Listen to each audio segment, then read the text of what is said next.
Welcome back to the Black and Gold Report. We're still joined by Coach Shinnick. Another big-time performance from your team Thursday night came from the special teams, particularly in the first quarter with returns from Rakeem Overby and George Wickham. Talk about your role special teams played in the success of your team Thursday with both of those returners, as well as a strong right leg from Connor Haskins. Well, special teams is obviously a big part of any team's victories or losses, and so we have really been spending a lot of time making sure that we have the right people in the right place doing the right things. And Rakeem's was kind of by chance and just a lot of circumstances that played out very well. And then George's, I think you just got a great idea of how fast he is. He exploded through the hole, hit a crease that probably a lot of guys might get tackled in. So we're very proud of what those guys did in the returns. Feel like we can build on that. Connor's been exceptionally well kicking the ball. We saw a couple highlights of him earlier, so we feel like we're moving in the right direction with Special Forces.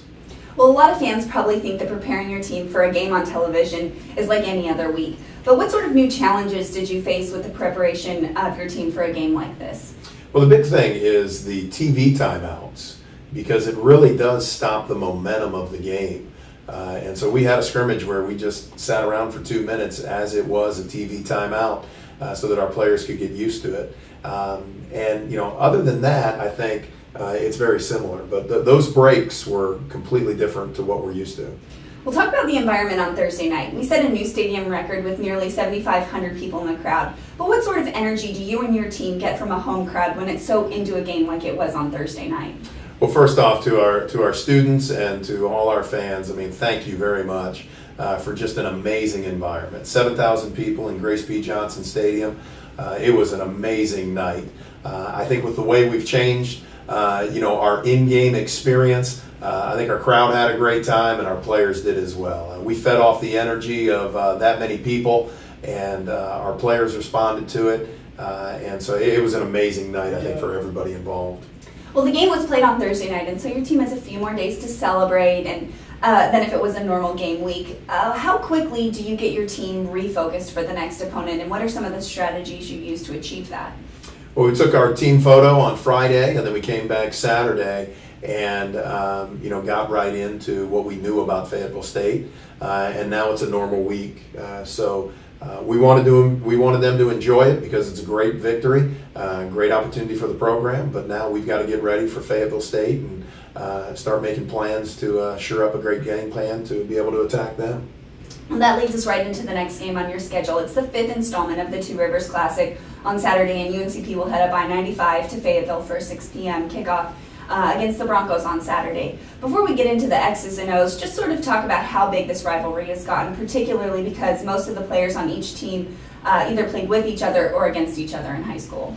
Yeah, I think that's the main thing. There's so many familiar faces. There's so many players that have seen each other typically on a Friday night playing against each other. And we've been doing this now for 5 years. It's been a great draw crowd-wise. We're expecting a large number of our fans to be up at the Fayetteville State game. We know Fayetteville State usually does a good job filling out their crowd as well. So, we've been fortunate. We've won some very close games in this matchup. Fayetteville State, has always been a very tough opponent for us, so we know we'll have our hands full. Well, Fayetteville State was a 1-point loser at home to Virginia State on Saturday. Have you had a chance to look at the film, and what matchups or players should fans be on the lookout for this season? Well, I'll tell you, they lost a very difficult game, and they lost it on a last-second field goal. They've got a new coaching staff, new leadership. So as we've been watching the film, really trying to get some of the schematical things that they do, where they line up, how they do it, to get a better understanding of what we need to do to attack them and what type of game plan we need to put in. They've always got good players.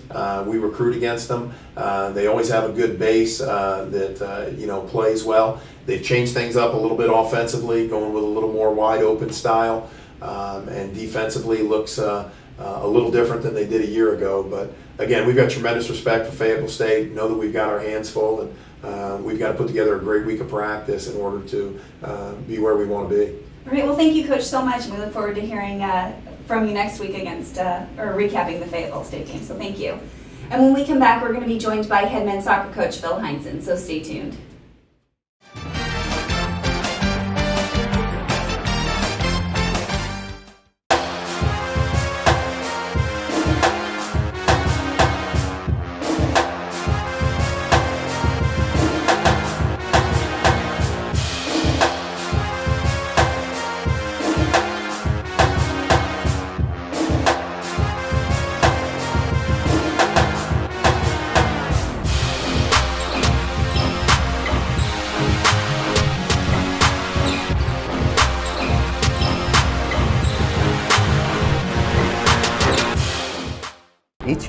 Each year, Hundreds of student athletes come to UNC Pembroke. Not just for the quality of education, but to compete successfully in college athletics.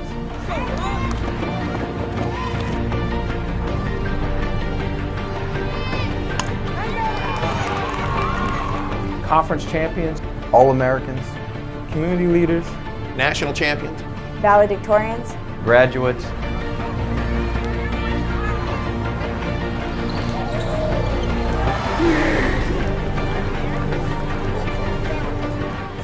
But these achievements are in jeopardy. None of it would be possible without your support. We need you to be a part of our team and support our Braves Club annual fund. help our student athletes to continue to exceed expectations, strive for competitive greatness, and develop into successful adults.